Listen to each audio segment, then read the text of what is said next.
திருச்சி அருகே இப்படி ஒரு குடைவரை கோயிலா?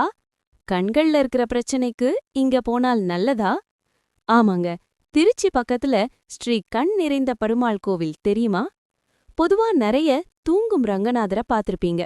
உங்களுக்கு பக்தர்களுக்காக கண் திறந்து அருள்பாலிக்கும் ரங்கநாதர பார்க்கணுமா? திருச்சி துவாக்குடியிலிருந்து புதுக்கோட்டை சாலை மத்தியில சோழவந்தான் டோல் தாண்டி வலதுபுறம் 10 கிலோமீட்டர் போனா இருக்கிற ஊர்தான் மலையடிப்பட்டி. புதுக்கோட்டை வீரனூர்ல இருந்தும் 3500 ஆண்டுகள் பழமையான பல்லவர் காலத்து அதிசயம்தான் மலையடிப்பட்டி குடவரை கோவில்.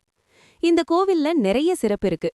திருவனந்தபுரம் போலவே 3 தூண்களுக்கு நடுவுல பெருமாள் படுத்த கோலத்துல அனந்த பத்மநாபராகவும், அமர்ந்த கோலத்துல வைகுண்ட வாசனாகவும், நின்ற கோலத்துல புண்டரிகாட்ச பெருமாளாகவும், அதே போல இங்க இருக்கிற நரசிம்மர் அமர்ந்த கோலத்துல இருக்கிறதும் சிறப்பு.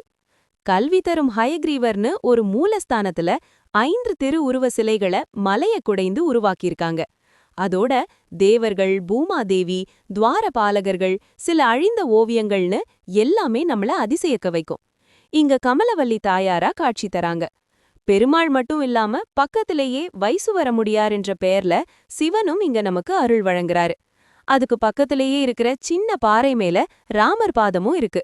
நாம அந்த பாறை மேல ஏறி ராமர் பாதத்தை தரிசிக்கலாம். பக்கத்திலேயே பெருமாளுக்கு அபிஷேகம் பண்ண தண்ணி எடுத்துட்டு போக நிறைய அழகான மீன்களோட மக்கள் கால்படாத ஒரு சுனையும் இருக்கு.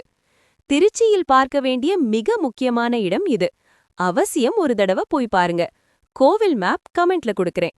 மறக்காம ட்ரிச்சி குவெஸ்ட் ஃபாலோ பண்ணுங்க. வீடியோவை நண்பர்களுக்கும் ஷேர் பண்ணுங்க.